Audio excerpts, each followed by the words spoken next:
Well, good afternoon. I'm Michael Vergere, Senior Vice President for Academic Affairs at Thomas Jefferson University, and I'm pleased to welcome you to the 20th Annual Dr. Raymond C. Grandon Lecture. I think this lecture began when David Nash was 15 years old, so it's been 20 years running. One of the pleasures of my role is that I get to celebrate the work made possible by the generosity of the Grandons, which has led to the establishment of the Grandon Center here on campus, and now the Jefferson School of Population Health. Working together with our faculty and with Dean Nash, we now have research and education programs that will help shape the future of healthcare. Unfortunately, Ray and his wife Doris are not able to be with us in person today, but we would be remiss if we didn't take some time to acknowledge Dr. Grandon's tremendous accomplishments and the Grandons' outstanding generosity and support to both the center as well as the School of Population Health. Dr. Grandon earned his medical degree here at Jefferson in 1945. He served in the U.S. Army between his internship and residency in internal medicine. And as a medical student, he began to show interest in population health, specifically with a focus on cardiology. And he started cardiovascular discussion groups, interprofessional gatherings to look at particular cardiac issues. He started cardiac clinics where he encouraged physicians and other disciplines to sit and talk about the issue of rheumatic fever. He was also responsible for the first televised heart operation in the United States. And he was also integral to many of the initial clinical investigations of cardioactive drugs that led to the use of reserpine for hypertension. Dr. Grandon also helped to coordinate the nation's first commercially successful cardiac rehab program, utilizing graded exercise with continuous monitoring, something that we all take for granted today. Dr. Grandon remains active in our Jefferson community, volunteering his time as Central Chapter Pennsylvania President of our Alumni Association. And in 2000, through a generous contribution from Ray and his family, he endowed a professorship here, the Dr. Raymond C. and Doris N. Grandon Professor in Health Policy. This set us on our way to creating the Jefferson Medical School Department of Health Policy under the leadership of Dr. Ganella, and we now have the School of Population Health. We have many reasons to be thankful for the Grandon family, but most of all for helping to pave the way to look at an area of medicine that has often been overlooked, but is now in the forefront of our national discussion about healthcare. I'd also like to take a moment to acknowledge Jessica Hamilton, who will be graduating in June of this year with both her MD and her Master in Public Health degrees. Jessica is the initial recipient of the Joseph S. Ganella Scholarship, which was made possible from other generous donors, including Dr. Nash. This merit-based award is intended specifically for highly qualified students of Jefferson Medical College who pursue a master's degree in public health in addition to their medical degree. Since 2006, Jessica has been a key member of the Jef Health initiative. Jef Health stands for Helping East Africans Linked to Health. She joined this group in 2006 to prepare for a summer in Rwanda working in the Genocide Survivors Village as part of an ongoing project linking Jef Health and Barefoot Artists, a philanthropic organization that seeks to bring the transformative power of art to the most impoverished communities of the world. Unfortunately, she is overseas at this time and is not able to join us here today, but she has done an outstanding job serving as our first scholar. I would also like to thank Mike McAllister, our Grandon speaker today, for his generous gift of time and interest in our school, and Dr. Nash, and for sharing many of his thoughts today and bringing along with him many of the members of the Humana Corporation who have helped shape that important healthcare provider. And now it's my pleasure to introduce to you Dr. David Nash, Dean of the School of Population Health, who will begin today's program.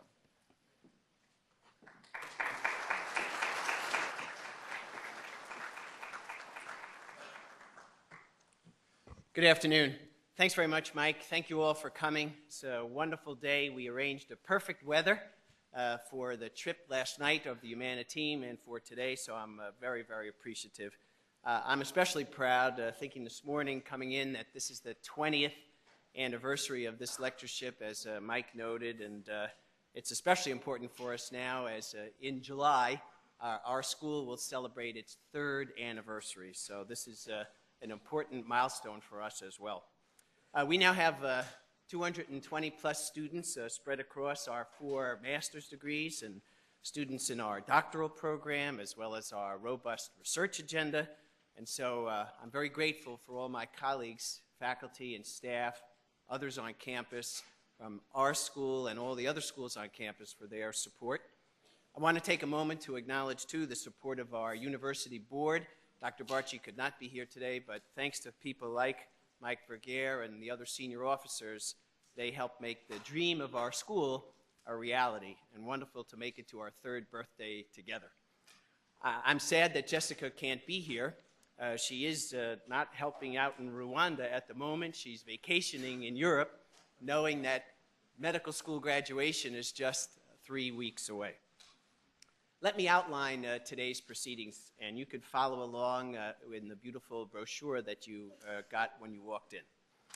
In a minute, I'll have the pleasure of introducing Mike McAllister more formally, and then our plan, as has been our custom, will convene our panel of now 3 reactors, and I'll introduce those 3 deans from our campus at the time that they're ready to take the stage. Well, you're welcome to read Mike's biography that appears in the beautiful material that you have and the pretty cool Fortune magazine article that we reproduced for you as well. Let me see if I could just quickly personalize my introduction for him. Well, it's certainly true that while Mike has been the CEO and recently appointed as chairman of the board of Humana, he's actually been in the firm for 30 years. And he started right out of Louisiana Tech in 1974. Well, back then, if you followed this business, Humana was a hospital company. Well, then they got smart and decided to get out of that terrible business and go into the insurance business. And I'm sure Mike will give you a thumbnail sketch history of where Humana is today. What you may not appreciate unless you read the Wall Street Journal every day, Mike is regarded as one of the preeminent leaders from the Wall Street perspective. And he's looked to for straight talk about health reform, future of Medicare, and generally speaking, where our industry is going on a day-to-day basis. As you could tell from the accompanying story, he's also sometimes called a Wall Street rock star. Now, Mike, we haven't had a lot of rock stars in the Grandon lecture series, but maybe you'll break the mold for this first time. In the past 2 years alone, Mike has led an effort to take this Fortune 72 company and transform it again. And I know he's going to tell you a little bit about that amazing journey this afternoon. You know, Mike has also met some of our most senior political leaders at the national level, and if you get him going, maybe he'll tell you some stories about his several face-to-face meetings with President Obama, what he's told the president, how he really feels about health reform face-to-face. I'm sure that would be a fun story to retell. But Mike, also, by coming here, you're a part now of an amazing pedigree, and all the previous Grandon awardees are listed in the program. So there are people like Peggy O'Kane from NCQA, of course, has been one of our lecturers. Jack Rowe, at the time, the president of Aetna. Who could forget Ken Shine, at that time president of the Institute of Medicine. And just a couple of years ago, people remember the one and only Paul O'Neill, former Secretary of the Treasury, who signed dollar bills for everybody, the ones especially that had his signature too. But on a personal note, it really is wonderful and a real honor and privilege for us to have you on our campus today. I couldn't think of a more fitting speaker, given where we are in the national debate about health reform, a little over a year into it, a more fitting speaker than you, Mike, to help us celebrate the 20th anniversary of this important lectureship. So on behalf of our School of Population Health, all of my colleagues from the school and our sister schools on campus, thanks for coming. Please give a warm Jefferson welcome to Mike McAllister.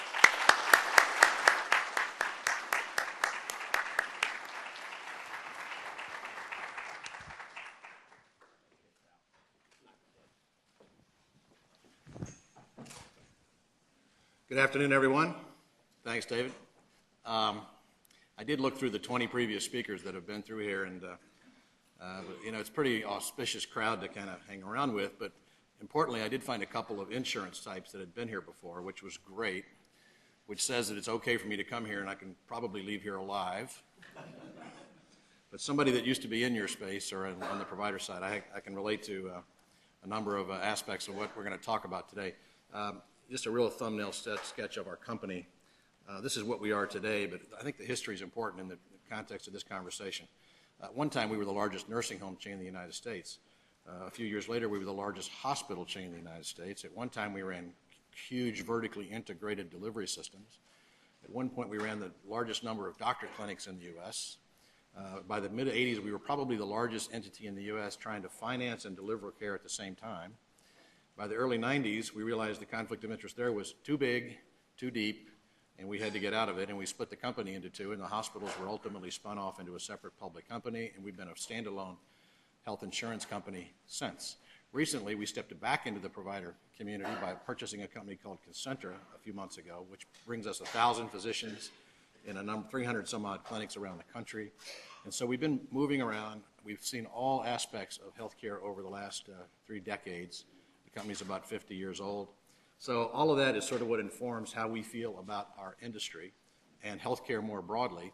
And it's a lot based on experience, and unfortunately I have enough gray hair to have lived through all of it. So that's the context from which we sort of launch ourselves.